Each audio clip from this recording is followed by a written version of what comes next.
Want to cook like the longest living people on earth? This glossy purple beauty is the star of a brain-boosting Japanese dish that is as nourishing as it is delicious. Let's make miso eggplant. Hey Joyriders, today we're cooking up a Japanese classic that is simple, savory, and secretly amazing for your brain. Broiled miso eggplant. This recipe is inspired by the wonderful Namiko Hirasawa Chen over at Just One Cookbook. Her version is so good, I just had to share it with you.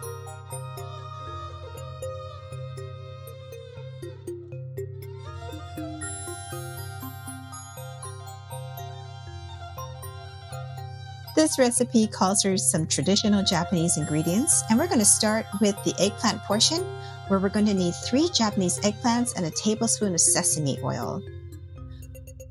We'll take the eggplants, wash them, and then on the cutting board, we'll cut off the calyx of each of the eggplants.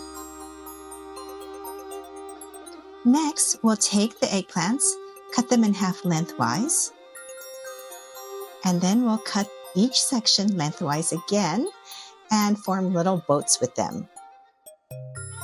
Once the eggplants are cut into their cute little boats, we'll want to score them in a crisscross pattern with our knives. We want to make cuts that are deep enough for that miso glaze to ooze into the cracks, but not so deep that we pierce the skin and have the eggplants fall apart.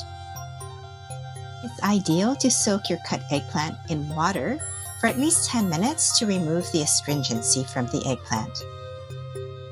All right, let's finish our eggplant portion of the recipe by pouring out a tablespoon of sesame oil. What do you think of my sea otter spoon rest, which is actually really a ginger grater? If you look at his belly, he has a grate on there. And I made so many graters in my ceramics class, I had to look for a new purpose, and now he's a spoon rest. All right, moving along, we're going to mix our miso glaze. We're going to include miso, sugar, mirin, and sake in this portion.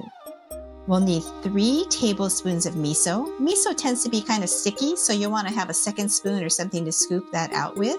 We're going to add a tablespoon of sugar, and we're going to mix that until they're slightly combined. It's going to be stiff at this point still because there's no liquid, but here we go. We're going to add a tablespoon of mirin and half a tablespoon of yummy sake. Woohoo! All right, now we're going to combine everything and give them a really good mix. I'm using the whisk portion of my hand beater to mix it up. Works really well for mixing small dishes like this. Next, we'll want to towel dry the eggplants. Wipe them clean of the water that they've been soaking in so that they'll be able to hold on to the sesame oil in a moment. Once each of the eggplants have been dried with the paper towel, I will brush them with sesame oil and place them face down into my air fryer.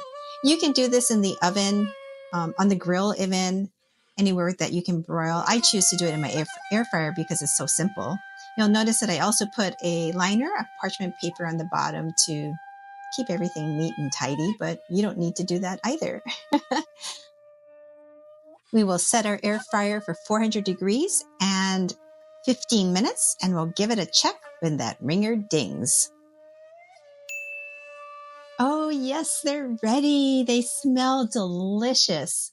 And now I'm going to flip them over and prepare them for a brush with the miso, sake, mirin glaze. Yum! Dab, dab, dab. And you want to make sure that you get them into all the crevices.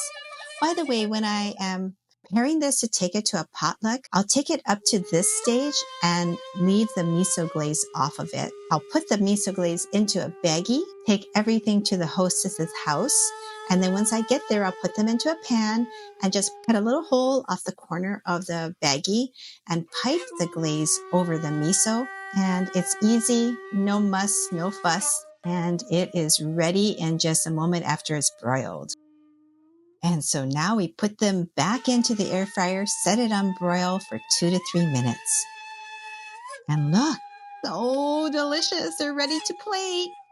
The final step is to add the garnishes. We top the entire dish with freshly roasted white sesame seeds, finely cut green onion or scallions, and slivers of delicious shiso or perilla leaves.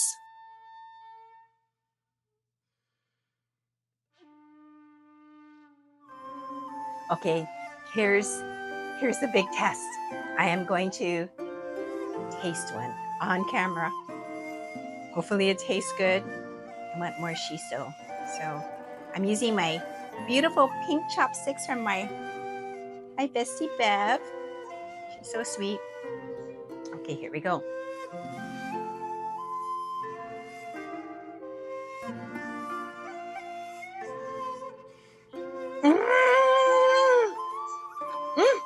Sticky.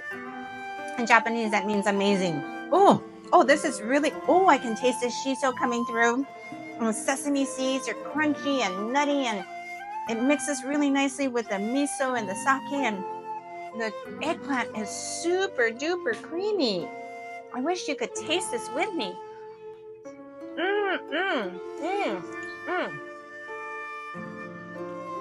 This is the bomb. I mean, if someone told me this was health food, I would not believe it because it's so delicious. But as I mentioned earlier, antioxidants, antibacterial, boost your brain power. Man, it's a win.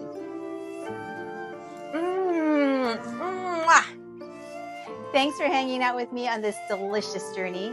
Big thanks to Namiko Hirasawa Chen at Just One Cookbook for the incredible recipe inspiration. I'll drop the link to her site below so you can check it out for yourself. Until next time, keep cooking with happiness and remember to jump on that retirement joyride. Choo-choo!